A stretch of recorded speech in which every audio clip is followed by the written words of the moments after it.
बिस्मिल्लाहिर्रहमानिर्रहीम।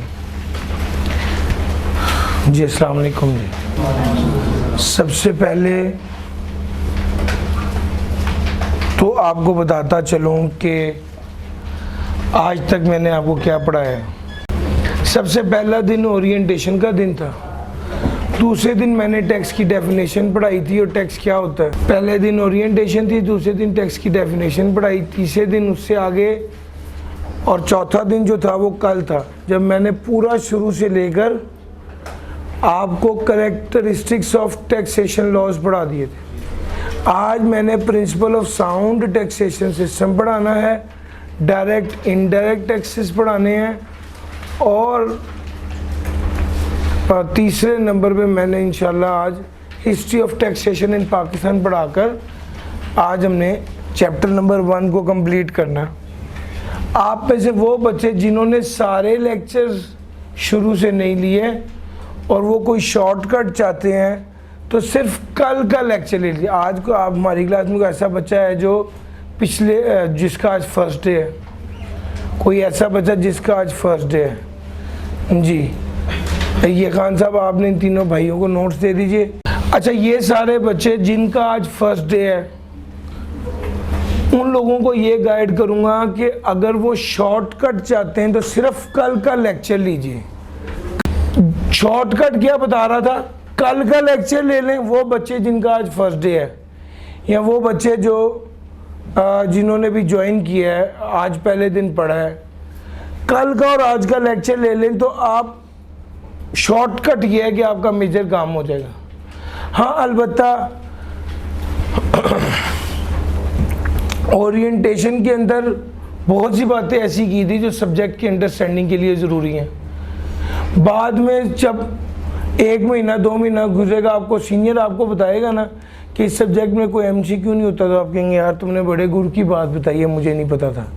हालांकि इस तरह की सारी बातें मैंने ओरिएंटेशन में कवर कर दी हैं।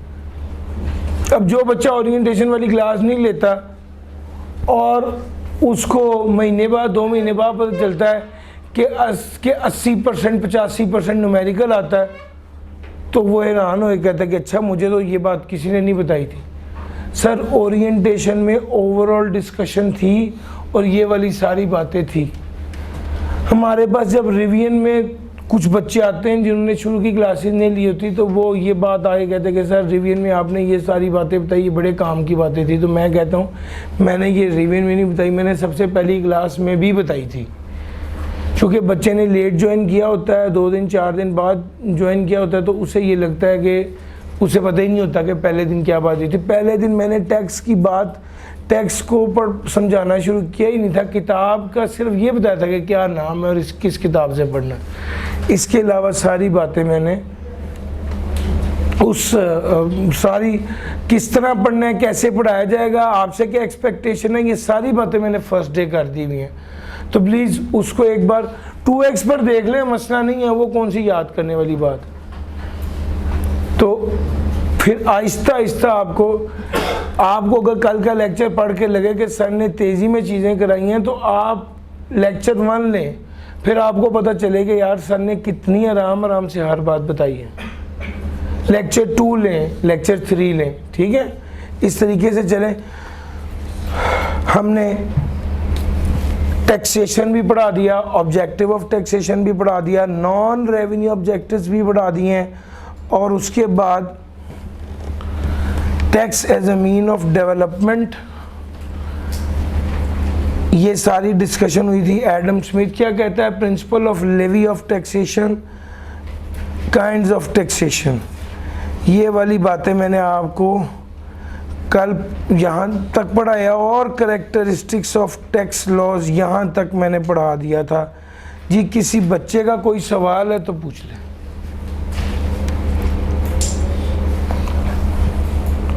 चलो आगे। सर आज की ताज़ा बात करने लगा हूँ। एक कल मैंने अपना 75% टाइम क्या है पुराना रिवाइज करने में लगा दिया था, लेकिन आज हम सारी बातें नहीं कर रहे होंगे। सबसे पहली बात है principle of sound taxation system. Sound का क्या मतलब होता है? अच्छा, तगड़ा। साउंड टैक्सेशन सिस्टम के क्या प्रिंसिपल्स हैं? क्या उसूल हैं उसकी बात करने लगा।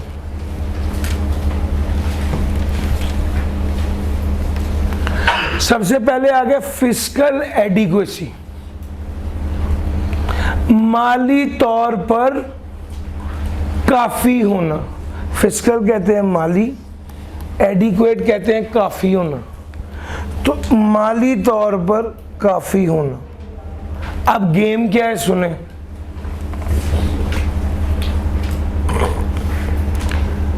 फिस्कल कहते हैं माली, पैसा। मैं आपको एक मिसाल देता हूं इस कॉन्सेप्ट को समझाने के लिए। जब कोई बच्चा हॉस्टल में आता है, घर वालों से लाहौर के बाहर से लाहौर में आता है और हॉस्टल में रहने लगता है, तो हर बच्चे को, चाहे उसके माँ बाप अफोर्ड करते हैं या चाहे उसके माँ बाप अफोर्ड नहीं करते, एक बार ये सोचना चाहिए कि यार मेरे घर वाले मेरे पे कितना खर्चा कर रहे हैं और क्या कोई ऐसा तरीका हो सकता है कि मैं अब 18-20 साल का हो गया हूँ, मैं कोई इनकम जनरेट करूँ। बहुत से लोग ऐसे करते हैं और मुझसे पूछते हैं कि सर क्या तरीक़ेकार है, क्या करना चाहिए। तो मैं उनसे पूछता हूँ कि यार आपकी क्या एक्सपेक्टेशन। वो कहते हैं सर हम सिर्फ ये चाहते हैं कि हमारे खर्चे पूरे हो जाएं। पहला स्टेप ये है कि हम जितना खर्चा यहाँ पर कर रहे हैं ये पूरा हो जाए बस। स्टेप 1 ये होता है, जितना खर्चा हमारा लाहौर में हो रहा है इतने पैसे कमा लें कि ये वाला खर्चा पूरा हो गया। इसके बाद स्टेप 2 है कि यार मज़ीद पैसे कमाए जाएं और अगर घर वालों को कोई मुश्किल आ गई, कोई ज़रूरत पड़ गई तो उनकी सपोर्ट की जाए। लेकिन वो ज़्यादा पैसा कमाने के चक्कर में अपनी स्टडी को कॉम्प्रोमाइज़ करना ठीक नहीं है। ये जो आप पढ़ रहे हैं और अपना टाइम यहाँ पर इन्वेस्ट कर रहे हैं, ये असल में क्या है? ये असल में इन्वेस्टमेंट है। ये असल में आपको अनेबल करेगी कि आप बड़ा पैसा कमा सकें। आप आज 30,000 रुपया कमाने के काबिल हो गए हैं, आप चाहते हैं कल को मैं 3 लाख कमाने के काबिल हो जाऊं, तो आपको अपने आप को इन्वेस्ट करना पड़ेगा, नहीं तो फिर 30,000 कमाते रहें। अगले 10 साल 15 साल बाद भी आप उस वक़्त की मिनिमम सैलरी कमा रहे होंगे। एक तरीका क्या है? एक तरीका है कि नहीं भाई मैं आज थोड़े कमा लूँ लेकिन कल को मैं बड़े पैसे कमाऊँ, ज़्यादा पैसे कमाऊँ। उसके लिए आप अपने आप को इन्वेस्ट करते हैं। मैं अपने टॉपिक पे वापस आता हूँ। मेरा टॉपिक है, बच्चा इनिशियली ये सोचता है मुझे इतने पैसे कमाने हैं कि मेरे खर्चे पूरे हो जाएं। अब उसमें दरमियान में 2 पॉइंट्स अजीब अजीब से आते हैं। एक ये कि जब पेपर सर पे आ जाते हैं तो बच्चा कहता है भाई अभी मैं पैसा नहीं कमाना चाहता, अभी मैं अपनी पढ़ाई करना चाहता हूं। और एक पॉइंट ये आता है जब पेपर गुजर जाते हैं तो यही स्टूडेंट कहता है कि यार मैं फारिग हूं, मैं क्या करूं, मैं दिन रात काम करने को तैयार हूं, मैं 12-14 घंटे काम करने को तैयार हूं। तो ये मुख्तलिफ स्टेजेस हैं। मुल्क पर भी कुछ ऐसा ही वक्त आता है। सबसे पहली बात है टैक्स का निज़ाम ऐसा होना चाहिए कि जितने मुल्क के खर्चे हैं वो टैक्स के पैसे से पूरे हो जाए। दूसरे नंबर पे पॉइंट ये है कि अगर मुल्क की ज़रूरियात बढ़ गई हैं तो टैक्स का निज़ाम ऐसा होना चाहिए कि ज़्यादा पैसे इकट्ठे किए जा सके। और अगर मुल्क की ज़रूरियात कम हुई हैं, आवाम को रिलीफ देना चाहते हैं, तो हम क्या करेंगे? टैक्स का निज़ाम ऐसा होना चाहिए कि हम कम पैसे इकट्ठे करें। यार मेरा पॉइंट समझ आ रहा है? ये मैंने एक रिलेट किया एक स्टूडेंट से कि इतने पैसे कमाए जिससे उसकी ज़रूरत पूरी हो जाए। ज़्यादा पैसे कमाना चाहता है तो ज़्यादा काम करे, कम पैसे कमाना चाहता है, पेपर नज़दीक है तो कम काम करे। इसी तरह टैक्स का सिस्टम है। टैक्स का निज़ाम ऐसा है कि मुल्क की ज़रूरियात पूरी हो जाएं, अगर ज़रूरियात बढ़ गई हैं तो ज़्यादा पैसा हासिल किया जा सके, और अगर ज़रूरियात कम है तो टैक्स का निज़ाम ऐसा हो कि कम पैसे हासिल किए जा सके। This is fiscal adequacy. मैं आपके साथ अंग्रेज़ी भी पढ़ रहा हूँ, कुछ बच्चों को इसमें तंगी होती है। Sources of revenue taken as a whole should be sufficient to meet the expenditure of the government. Sources of revenue taken as a whole should be sufficient to meet the expenditure of the government. Revenue should be capable of expanding or contracting annually in response to variation in public expenditure. Sir ji पहला revenue इतना होना चाहिए कि मुल्क के खर्चे पूरे हो जाएं, और रेवेन्यू केपेबल होना चाहिए, इस काबिल होना चाहिए कि उसे बढ़ाया जा सके, फैलाया जा सके। एक्सपेंड कहते हैं फैलाने को, और कॉन्ट्रैक्ट कहते हैं सुकेड़ने को। बढ़ाया जा सके और सुकेड़ा जा सके in response to variation in public expenditure. Public expenditure के बढ़ने या कम होने के नतीजे में रेवेन्यू को बढ़ाया या कम किया जा सके। तो सर ये वाली बात लिखी हुई है फिस्कल एडिक्वेसी में, जल्दी से रीड कीजिए।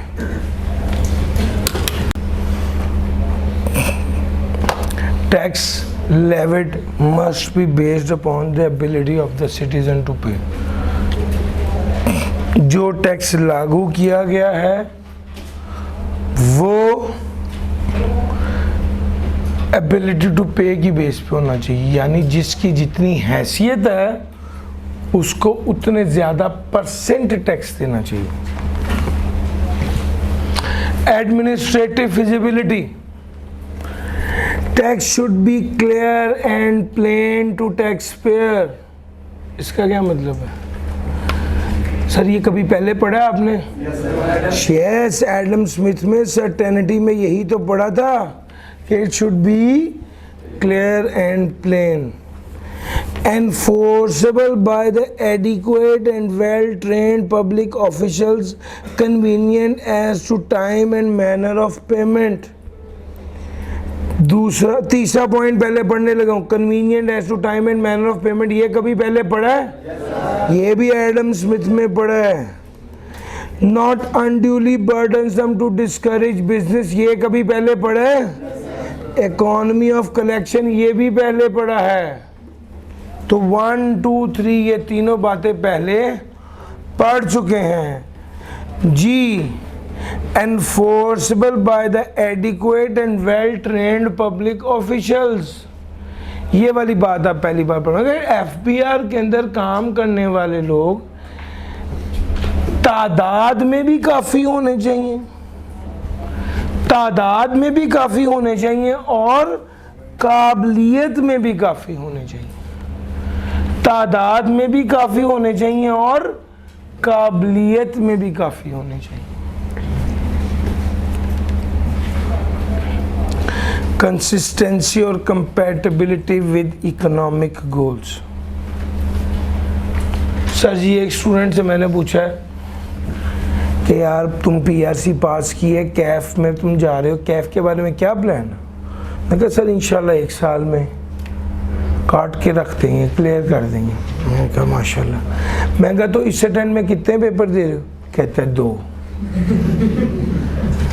अच्छा, अगर वो इस अटेंड में 2 पेपर दे रहा है तो ये बात तो पक्की है कि वो साल में कैफ पास। सर जी असल बात ये है कि इसका मतलब है कि उसका लॉन्ग टर्म गोल और शॉर्ट टर्म गोल आपस में इन लाइन नहीं है। सर आपकी इकोनॉमी का एक हिस्सा है टैक्स, जो पूरी इकोनॉमी का गोल होना चाहिए, टैक्स का गोल भी उसके एन मुताबिक उसके साथ इन लाइन होना चाहिए। आपका वजीर आज़म कहता है कि बस हमारी अवाम पिस गई है, अब हमने इसको रिलीफ देनी, और आपका एफबीआर का चेयरमैन कहता है कि पेट्रोल की कीमत में 10 रुपये का टैक्स लागू कर दिया गया है। तो ये 2 बातें अलग-अलग हैं। यार मेरा पॉइंट समझ आ रहा है? वो कहता है टैक्स का गोल इकोनॉमिक गोल्स के साथ क्या होना चाहिए, इन लाइन होना चाहिए। Programs of the government which pertain to basic services intended for the masses, और टैक्स का लॉज कंसिस्टेंट होना चाहिए ऐसे गवर्नमेंट के मंसूबों के साथ जिनका ताल्लुक बेसिक सर्विसेज, बुनियादी सहूलियात हो, इंटेंडेड फॉर द मैसेज। अच्छा आपको बताता चलूँ, मैसेज का मतलब होता है अवामुन्नास, पब्लिक एट लार्ज बोलते हैं जिसको। तो भाई which pertain to basic services intended for the masses, tax laws consistent होना चाहिए इकोनॉमिक गोल्स के साथ और ऐसे प्रोग्राम्स ऑफ द गवर्नमेंट के साथ जिनका ताल्लुक बुनियादी सर्विसेज, बुनियादी सहूलियात के साथ है जो आवाम को दी जाती हैं। आटे पर रिलीफ दी जाती है।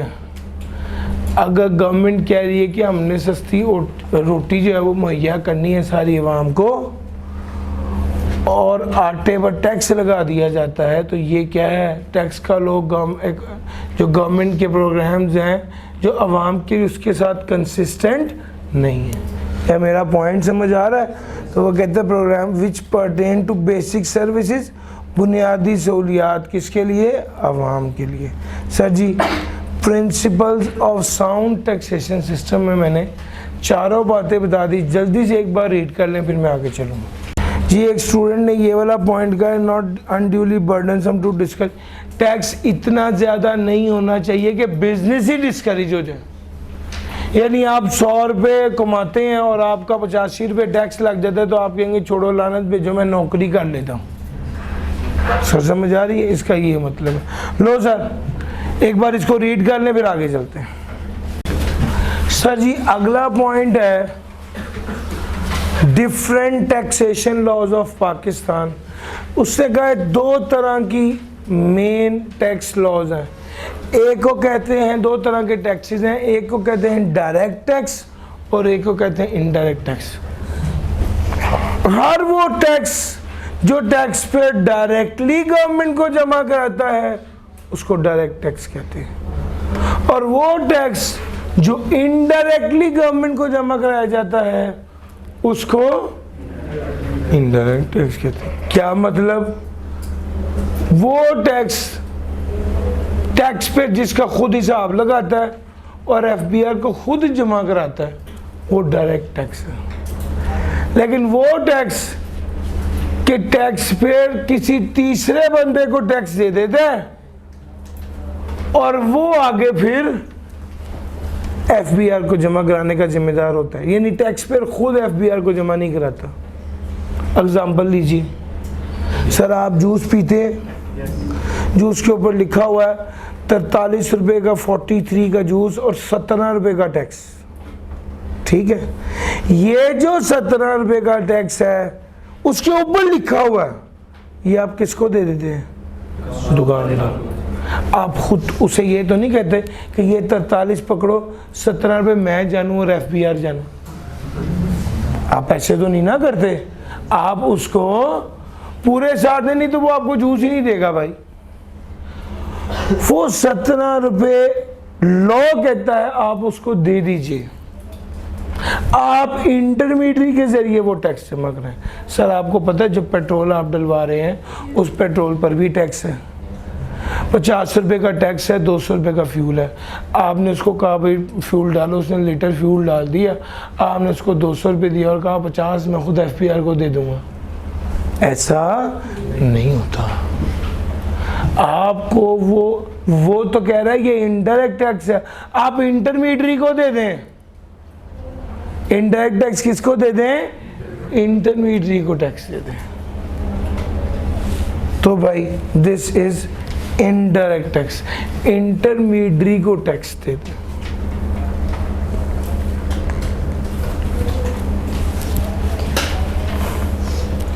इंटरमीडियरी को टैक्स दे दें।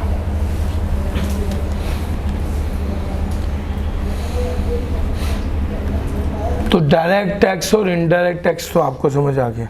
डायरेक्ट टैक्स वो जो आप खुद एफबीआर को जमा करा रहे हो, और इनडायरेक्ट टैक्स वो जो इंटरमीडियरी को दे रहे हैं कि वो एफबीआर को जमा कराए। सर किताब में देखते हैं डायरेक्ट टैक्स को वो कैसे डिफाइन करता है। Direct taxes are taxes that are directly paid to the government by the taxpayer. It is a tax applied on individuals and organization directly by the government. It is a tax applied on individuals and organizations directly by the government. Example क्या है? Income tax, corporation tax, wealth tax. ये वो वाला tax है। Sir जी मैं पैसे कमाता हूँ, मैं एफबीआर को बताता हूँ कि मैंने इतने पैसे कमाए, उस पर इतना टैक्स बनता है, और मैं खुद एफबीआर के दफ्तर में जमा करवाता हूँ, एफबीआर के अकाउंट में जमा कराता हूँ। ये क्या है? ये डायरेक्ट टैक्स है। ठीक हो गया। इनकम टैक्स डायरेक्ट टैक्स है जिसमें टैक्स पे डायरेक्टली एफबीआर को पैसे जमा करवाता है। सर टैक्स इनकम टैक्स किस कानून के तहत लागू होता है? इनकम टैक्स ऑर्डिनेंस 2001 के तहत लागू होता है। और tax is levied generally on the net income of tax payer. और टैक्स लागू किस पर होता है? Net income of tax payer पर लागू होता है।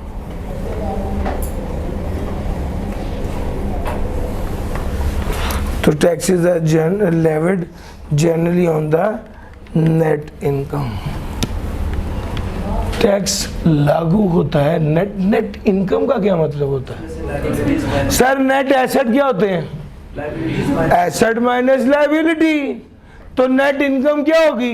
इनकम माइनस, तो भाई ये इनकम माइनस एक्सपेंसेस पर जो अमाउंट नेट इनकम बनती है उस पर टैक्स लागू किया जाता है। सर एक्सपेंसेस भी गवर्नमेंट की तरफ से फिर अलाइन किए जाएंगे कि ये वाले स्पेसिफिक एक्सपेंस आपने माइनस करने के हम अपनी मर्जी से कर सकते हैं? जी इसके बारे में स्पेशल रूल्स होते हैं, आपके इनकम टैक्स ऑर्डिनेंस में लिखे हुए हैं। चैप्टर 7-8 में बड़ी डिटेल से पढ़ेंगे कौन से खर्चे माइनस करने और कौन से नहीं करने, ये भी गवर्नमेंट फिर हमें बताती है। अच्छा जी, इनकम नेट इनकम जो है उस पर टैक्स लगेगा। अच्छा किस किस इनकम पे टैक्स लगेगा? सैलरी की इनकम पे, प्रॉपर्टी की इनकम पे, बिजनेस की इनकम पे, कैपिटल गेन पर, अदर सोर्सेज पर। ये सारे हेड्स बता दिए। अगर कोई बंदा नौकरी करता है तो उसकी जो इनकम है वो सैलरी इनकम है। आपकी किताब में चैप्टर नंबर 5 है, बड़ी डिटेल से पढ़ना है। अगर कोई बंदा किराए की इनकम कमाता है तो उसकी इनकम फ्रॉम प्रॉपर्टी है। आपकी किताब में चैप्टर नंबर 6 है। अगर कोई बंदा बिजनेस करता है तो उसका ये चैप्टर नंबर 7 एंड 8 है। अगर कोई बंदा बिजनेस करता है तो उसका चैप्टर नंबर 7 और 8 है, उसकी इनकम। कैपिटल गेन समझाने के लिए बता रहा हूँ, अगर शेयर्स खरीद कर बेचता है तो जो पैसे कमाएगा वो कैपिटल गेन के हेड में जाएंगे, चैप्टर नंबर 9 है। और इन सारे कामों के अलावा अगर कोई भी काम करके पैसे कमाता है तो वो अदर सोर्स में जाएंगे, जो चैप्टर नंबर 10। तो ये हमने बड़ी डिटेल में पढ़ना है। इनकम टैक्स तो आपकी किताब का तकरीबन 70% हिस्सा है और आपके पेपर का भी तकरीबन 70% हिस्सा है। इसको तो मैंने बड़ी डिटेल में पढ़ना है। बहरहाल इनकम टैक्स नेट इनकम पर लगता है। सर किन असूलों के तहत इनकम कैलकुलेट होती है और टैक्स लगता है? वो कहते हैं इनकम टैक्स ऑर्डिनेंस के तहत। इनकम टैक्स ऑर्डिनेंस 2001, इसके तहत इनकम कैलकुलेट होती है और टैक्स लगता है। अगला आ गया direct tax, capital value tax. Capital value tax मुख्तलिफ मुतफरिक ट्रांजैक्शन पर लगता है, जैसा कि इमूवेबल प्रॉपर्टी की ट्रांसफ़र पर और राइट्स की ट्रांसफ़र पर।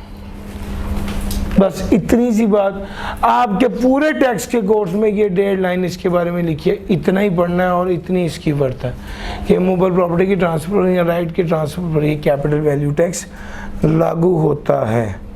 सर एक बार रीड कर लीजिए, फिर मैं आगे चलता हूँ। सर एक स्टूडेंट ने पूछा फॉरेक्स भी कैपिटल गेन में आता है? जी इंशाल्लाह चैप्टर 9 पढ़ेंगे तो डिटेल से फिर ये वाली बात भी हो सकेगी। सर जी अब बात करने लगे हम इनडायरेक्ट टैक्स की। इनडायरेक्ट टैक्स वो टैक्स होता है जो इनडायरेक्टली गवर्नमेंट को जमा करवाया जाता है, जिसको टैक्स पेयर खुद गवर्नमेंट को जमा नहीं कराता है, एफबीआर को जमा नहीं कराता, बल्कि टैक्स पेयर किसी दरमियानी बंदे को, इंटरमीडिएट को दे देता है, जो आगे फिर एफबीआर को जमा कराता है। और सर लेकिन बोझ उस टैक्स पेयर पर ही आता है। फिर 43 का जूस की कीमत है और 17 रुपये का टैक्स है। जूस पीने वाले 17 रुपये का टैक्स का बोझ किस पर पड़ा? जो जूस पीना चाहता है। तो इकोनॉमिक बर्डन उस टैक्स पेयर पर और कंज्यूमर पर इस इनडायरेक्ट टैक्स का पहुंच जाता है। इसकी एग्जांपल में सबसे पहली है कस्टम ड्यूटी। मैं ये बात आपको पहले बता चुका हूँ कि लफ्ज़ ड्यूटी हो, इसी का मतलब टैक्स भी होता है, इसी का मतलब टैरिफ भी होता है, इसी का मतलब लेवी भी होता है, इसी का मतलब रेट भी होता है। ये सारे लफ्ज़ों का मतलब टैक्स ही होता है। और कस्टम ड्यूटी अगर कोई चीज़ मुल्क के अंदर आए या मुल्क से बाहर जाए, मुल्क में आए या मुल्क से बाहर जाए, इस केस में इसको जो टैक्स लगता है उसको कस्टम ड्यूटी बोलते हैं। जिस तरह इनकम टैक्स के बारे में उसने कहा इनकम टैक्स ऑर्डिनेंस 2001, इस तरह कस्टम के बारे में जो कानून है उसका नाम है पाकिस्तान कस्टम टैरिफ। आम तौर पे क्या होता है, इंपोर्ट पे टैक्स लागू किया जाता है, एक्सपोर्ट पे टैक्स नहीं लगाते। हाँ आपको पाकिस्तान में चावल की ज़रूरत है आवाम के लिए और आपको बाहर से ऑर्डर आ गया महंगे दामों चावल बाहर बेचना है, इस केस में गवर्नमेंट फिर डिस्करेज करने के लिए कि आप बाहर ना भेजें, पहले घर वाले तो पूरे कर लो कि आप बाहर बेच रहे हो चावल। इस केस में गवर्नमेंट बाज़ औक़ात डिस्करेज करने के लिए कि भाई घर की ज़रूरत पूरी हो नहीं रही है, आप पैसे के लालच में बाहर बेच रहे हो, उस पर टैक्स लगा देती है। वगरना आमतौर पर एक्सपोर्ट पे टैक्स नहीं लगता और इंपोर्ट पर टैक्स लगता है। और इसमें भी इंपोर्ट की भी कैटेगरी है। एक वो वाली इंपोर्ट है, इंपोर्ट की भी कैटेगरी है। जी बताइए, कोई प्रॉब्लम है रिकॉर्डिंग में? इंपोर्ट की भी कैटेगरी है। एक इंपोर्ट है वाजबी मजबूरी। मिसाल के तौर पे आपके मुल्क में प्याज खत्म हो गया, अब प्याज एक मेजर बुनियादी आइटम है और हमारे तो साथ कुछ ऐसे लोग भी रहते हैं जो प्याज ना हो तो जिंदा भी नहीं रह सकते। ठीक हो गया ना? अब उसके लिए इंपोर्ट करनी लाजमी है। इसके बरक्स वो जो BMW इंपोर्ट करना चाह रहे हैं ये लाजमी नहीं थी। अब luxury item cat and dog food import करना चाह रहे हैं, ये लाजमी नहीं था, तो क्या करेंगे? टैक्स लगा देंगे। जो कैट डॉग फूड और लग्जरी आइटम इंपोर्ट करेंगे उस पर हायर टैक्स लगेगा। दूसरी बात आपसे क्या कही थी कि अगर शर्ट इंपोर्ट करें तो वो बेहतर है चाइना से, या रुई इंपोर्ट करें तो वो बेहतर है? रुई इंपोर्ट करेंगे, उससे पाकिस्तान में रुई आ गई, उससे धागा बनेगा, धागे से कपड़ा बनेगा, कपड़े से शर्ट बनेगी, बहुत से लोगों को रोजगार मिलेगा, ये ज़्यादा बेहतर है। रॉ मटेरियल इंपोर्ट करने पे टैक्स कम है, समझ आ रही है? और अगर आप फिनिश गुड्स इंपोर्ट करेंगे तो उस पर टैक्स हायर है। प्लांट एंड मशीनरी इंपोर्ट करेंगे तो टैक्स कम होगा। क्योंकि उससे इकोनॉमिक एक्टिविटी जनरेट होती है। कस्टम ड्यूटी के बारे में ये बातें थी। जल्दी से इनडायरेक्ट टैक्स और कस्टम ड्यूटी पढ़ लें, फिर आगे चलते हैं। और अब बात करते हैं FED, फेडरल एक्साइज ड्यूटी की। अच्छा, ये फेडरल एक्साइज ड्यूटी एक ऐसा टैक्स है जो लिमिटेड नंबर ऑफ आइटम्स पे लगता है, तकरीबन 16 आइटम्स है, सिर्फ उन पर FED लगती है।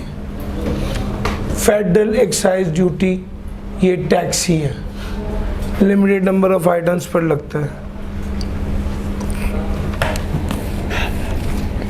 FED पे जो टैक्स लगता है वो on the basis of value और रिटेल प्राइस।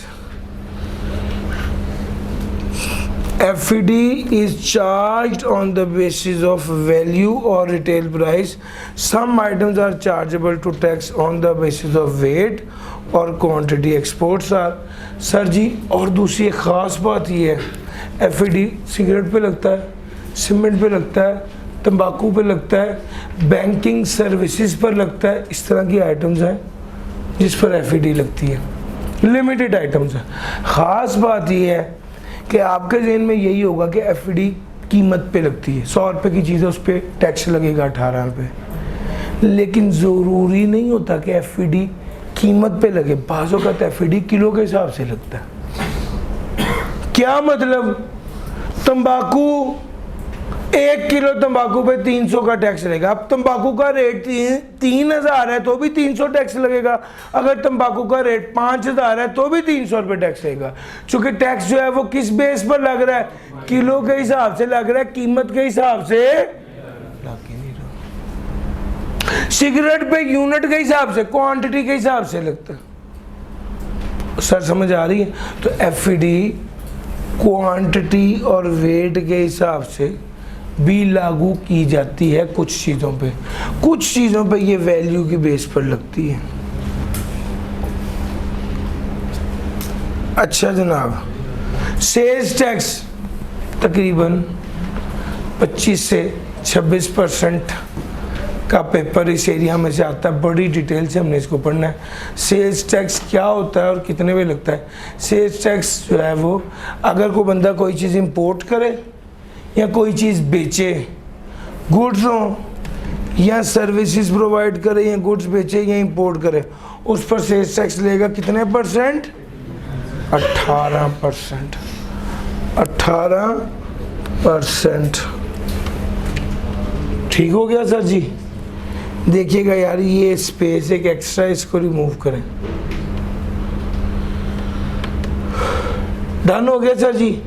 ये FED और सेल्स टैक्स की बात थी, ये हमने कवर कर ली। इसी के साथ ही मैं आपको हिस्ट्री ऑफ टैक्सेशन ज़रूर पढ़ाना चाहता हूँ।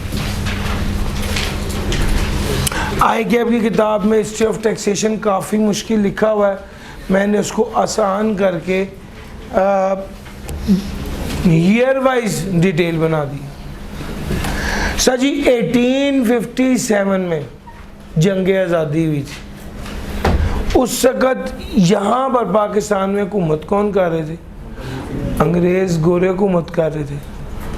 1857 में जंग आज़ादी हुई, उन्होंने आज़ादी की कोशिश की, लेकिन उन्होंने इसको कुचल दिया, इस कोशिश को। लेकिन इनका ख़र्चा बड़ा हो गया था, अंग्रेज़ों का, ब्रिटेन्स का। हाँ, अलबत्ता 1860 में, 1857 था पहला, और 1860 में चूँकि इनका खर्चा और इनका डेफिसिट बहुत ज़्यादा हो गया था, इन्होंने सोचा कि हम टैक्स लगाते हैं। पहली बार यहाँ पर टैक्स 1860 में लगा।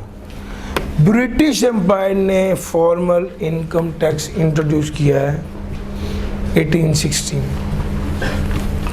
1865 में क्या हुआ, चूँकि कानून बनाया था टैक्स का।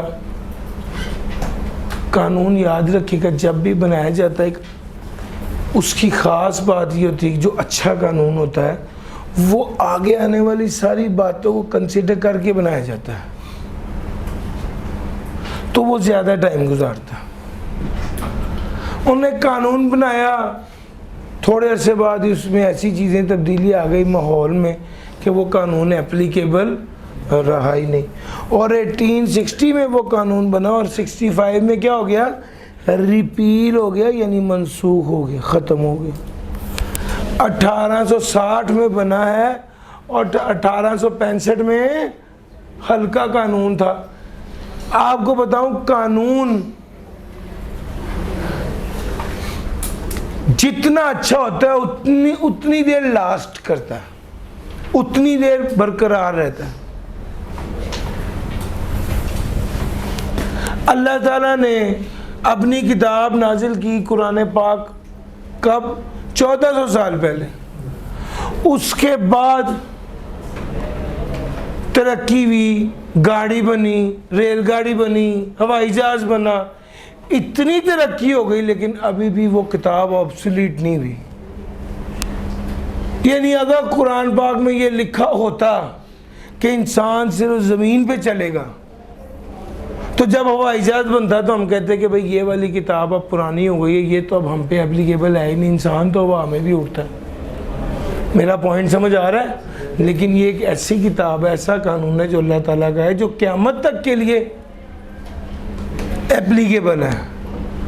और ये मौजज़ा भी है कि जितनी भी तरक्की हो जाए, ये वाली किताब एप्लीकेबल रहेगी, ये वाली किताब ऑब्सोलीट नहीं होगी, ये वाली किताब आउटडेटेड नहीं होगी, पुरानी नहीं होगी। सर पॉइंट समझ आ रहा है? तो ये एक ज़िंदा मौजज़ा है, मगर ना इंसानों के बनाए हुए कानून जो हैं कुछ अरसे बाद आउटडेट हो जाते हैं, 10 साल 15 साल बाद पुराने होते हैं। बहुत हो तो 50 साल बाद, 100 साल बाद तो कंफर्म वो बिल्कुल ही बोसीदा हो जाता है।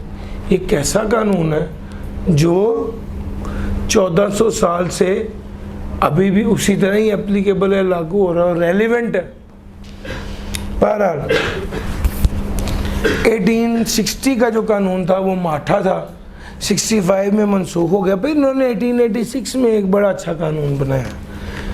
ये सिर्फ ट्रेडर्स पर लगता था, मैन्युफैक्चरर पे नहीं, जॉब करने वाले सैलरी पर्सन पे नहीं, सिर्फ किस पर, ट्रेडर्स पर लगता था।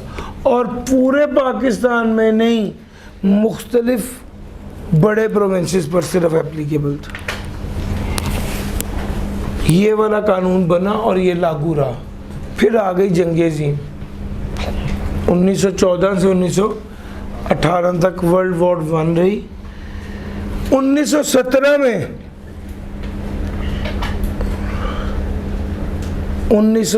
में ग्रेजुएटेड सुपर टैक्स एक्ट हुआ। ये कि जब आई ना जंग-ए-अज़ीम तो फिर दोबारा सारी दुनिया इन्वॉल्व हो गई। जब दुनिया इन्वॉल्व हुई तो मसला बन गया, इनका पैसा बड़ा लग गया। अब पैसा कहाँ से है? इन्होंने फिर 1917 में टैक्स को कलेक्ट करने के लिए एक मज़ीद टैक्स लागू किया जो सुपर टैक्स था। और ये सिर्फ बहुत अमीर आदमी पे था जिसकी इनकम 50,000 से ज़्यादा हो। 50,000 कब का? आज का कम से कम 5 करोड़ रुपये। ठीक हो गया? उस पर लागू होता।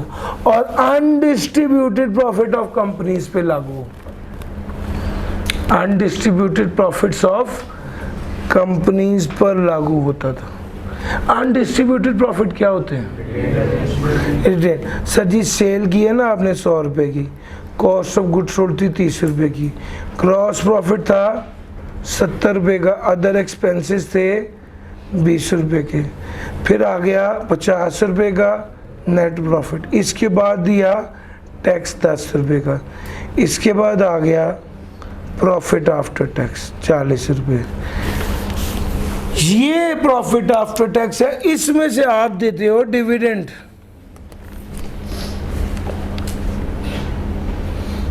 ₹15।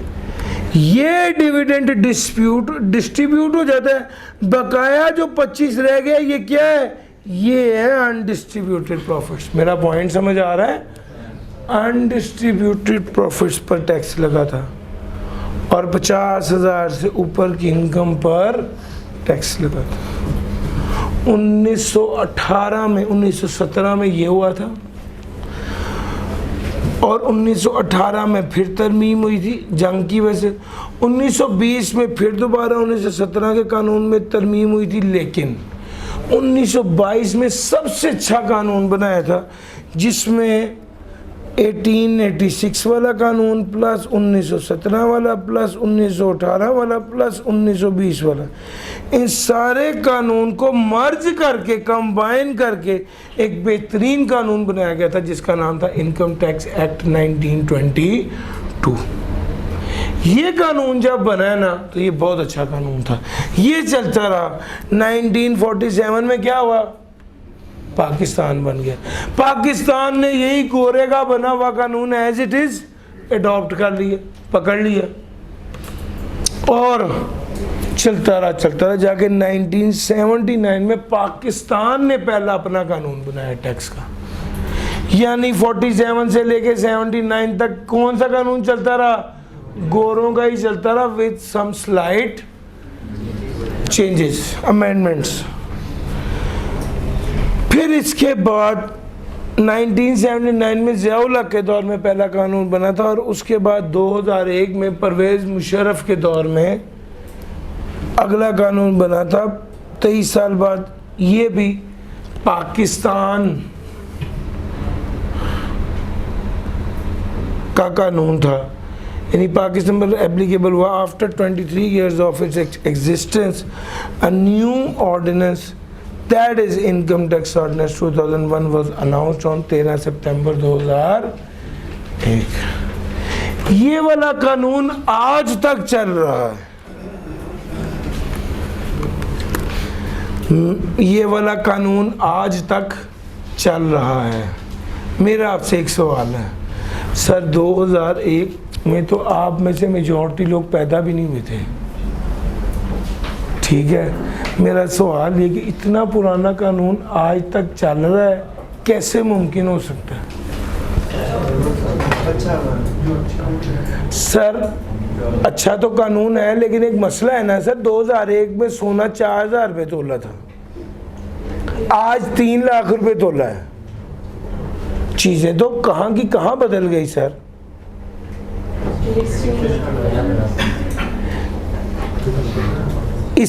सर जी इसका जवाब ये है जो मैं आपको कल दे चुका हूं। जून के हर फर्स्ट वीक में, जून के हर फर्स्ट वीक में बिल पेश किया जाता है पार्लियामेंट के सामने। वो बिल पास हो जाए तो वो फाइनेंस एक्ट बन जाता है। वो फाइनेंस एक्ट के जरिए दरअसल इनकम टैक्स ऑर्डिनेंस में तरमीम की जाती है। तो भाई income tax ordinance after necessary amendments कहां से, थ्रू फाइनेंस एक्ट।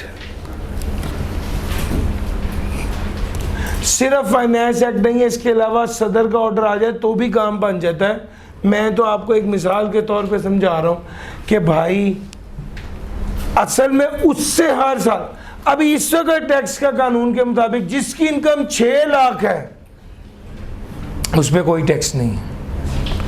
जिसकी इनकम 6 लाख है उस पर कोई टैक्स नहीं।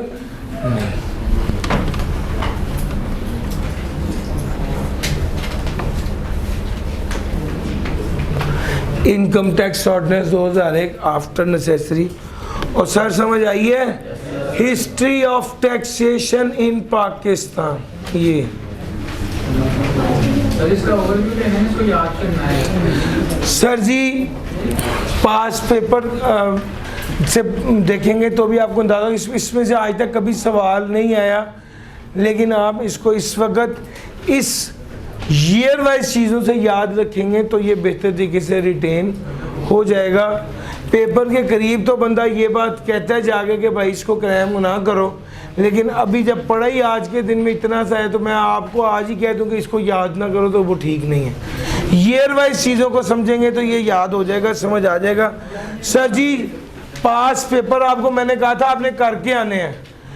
आप देखेंगे सिर्फ E1 एग्जाम्पल नंबर 1 पास पेपर क्वेश्चन नंबर 6 का पार्ट बी और क्वेश्चन नंबर 9, इसके अलावा सारे पास पेपर आपने मुझे देख कर आने हैं और मुझे बताने हैं कि कोई पास पेपर ऐसा तो नहीं जो आपके साथ कवर नहीं होगा। बिल्कुल सिंपल रट्टे वाले हैं। इंशाल्लाह कल ये पास पेपर जो रह गए वो कराऊंगा और इंशाल्लाह कल चैप्टर नंबर 4 शुरू करेंगे। आज के लिए इतना ही था। Thank you ji.